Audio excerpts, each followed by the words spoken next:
చెప్పండి. దేవుడు నిన్ను అత్యధికముగా దీవించాలంటే నీ దగ్గర నుంచి కోరుకుంటుంది ఏమిటి చెప్పండి? ఇప్పటిదాకా విన్నాం కదండి. అబ్రహామా, నేను సర్వశక్తి కలిగిన దేవుడను, నేను నిన్ను అత్యధికముగా దీవించబోతున్నాను, నా ఎదుట నిందారహితునిగా జీవించు అంటే అర్థం ఏమిటి? నీలో ఫాల్ట్ కనిపించకుండా జీవించు. నేను నిన్ను చూసినప్పుడు నీలో లోపము కనిపించకుండా జీవించు అంటే అర్థం ఏమిటి? నీతిగా జీవించు. మళ్ళా జ్ఞాపకం చేస్తున్నా, నేను అత్యధికముగా నేను దీవించబోతున్నాను. నువ్వు చేయాల్సిందల్లా ఒకటే, ఏమిటంట? నువ్వు నీతిగా జీవించు. మరొక్కసారి ప్రశ్నిస్తున్నాను, మన మధ్య ఎంతమందికి ఉంది ఆశ? దేవుడు నన్ను అత్యధికముగా దీవించాలి అని నేను ఆశపడుతున్నాను అన్నవారు చూపిస్తారా? రైట్. అయితే ఏం చేయాలి? అడ్డమైన పనులు చేయాలి. అవునంటారా కాదంటారా? ఎంతమంది నమ్ముతున్నారు దేవుడు నన్ను అత్యధికముగా దీవించాలి అని అంటే నేను అత్యధికముగా నీతిగా జీవించాలి? నమ్మిన వాళ్ళు చూపించండి. రైట్. అలా జీవిద్దామా? మరి అలా జీవించడానికి తీర్మానం తీసుకుందామా? అదే దేవుడు కోరుకుంటున్నాడు. ఇప్పుడు దేవుడు అబ్రహాముకు వాగ్దానం చేసినటువంటి వాగ్దానాన్ని నెరవేరుస్తున్నాడు. ఎప్పుడు నెరవేరుస్తున్నాడు? నిర్ణయ కాలము. విచ్ మీన్స్ నువ్వు చేసిన ప్రార్థనకు దేవుడు జవాబు ఇవ్వడానికి ఒక సమయాన్ని నిర్ణయించాడు. అలాగే యోసేపునకు దేవుడు కలలు ఇచ్చాడు. యోసేపుతో దేవుడు చెప్తున్నాడు, నిన్ను అత్యధికముగా దీవిస్తాను, నీ అన్నదమ్ములందరికంటే అత్యధికముగా నేను నిన్ను దీవిస్తాను.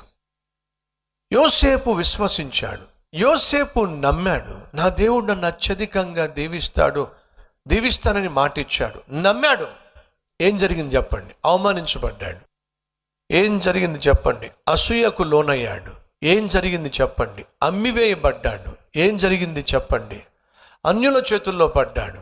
ఏం జరిగింది చెప్పండి? ఇంట్లో పనివాడిగా చేరాడు. దేవుడు చెప్పింది ఏమిటి? అత్యధికముగా దీవిస్తానని. యోసేపు చేరింది ఎక్కడికి? అట్టడుగు స్థానానికి. ఏమిటండి దేవుడు చెప్పింది? ఒకటి యోసేపు జీవితంలో జరుగుతుంది, మరొకటి ఈరోజు మన మధ్య ఎవరైనా ఉన్నారా? దేవుడు నాకు ఇచ్చిన వాగ్దానం ఒకటి, కానీ నా జీవితంలో జరుగుతుంది మరొకటి.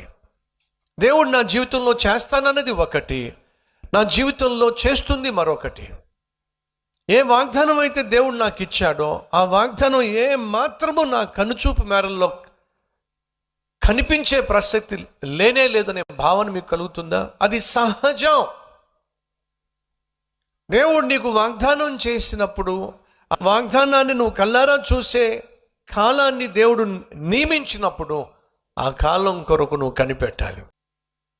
సహోదరులు ద్వేషించారు. యోసేపు దేవుణ్ణి అవమానించారు,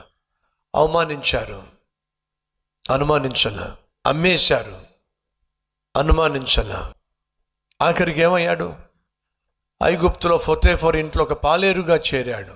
దేవుణ్ణి అనుమానించలా. తాను చేరుకోవలసిన స్థానానికంటే రోజు రోజుకు అట్టడుగు స్థానానికి తాను చేరిపోతున్నప్పుడు ఏమాత్రము దేవుణ్ణి అనుమానించలా.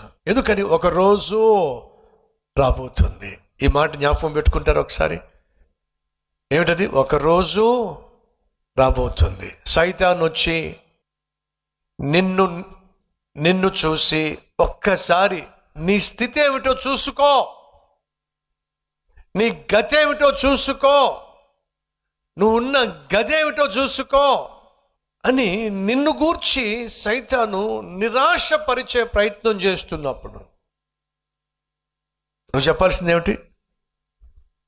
ఒకరోజు రాబోతుంది, నా దేవుడు నిర్ణయ కాలము రాబోతుంది. ఈరోజు నేను ఉన్నట్టుగా ఆ రోజు ఉండను.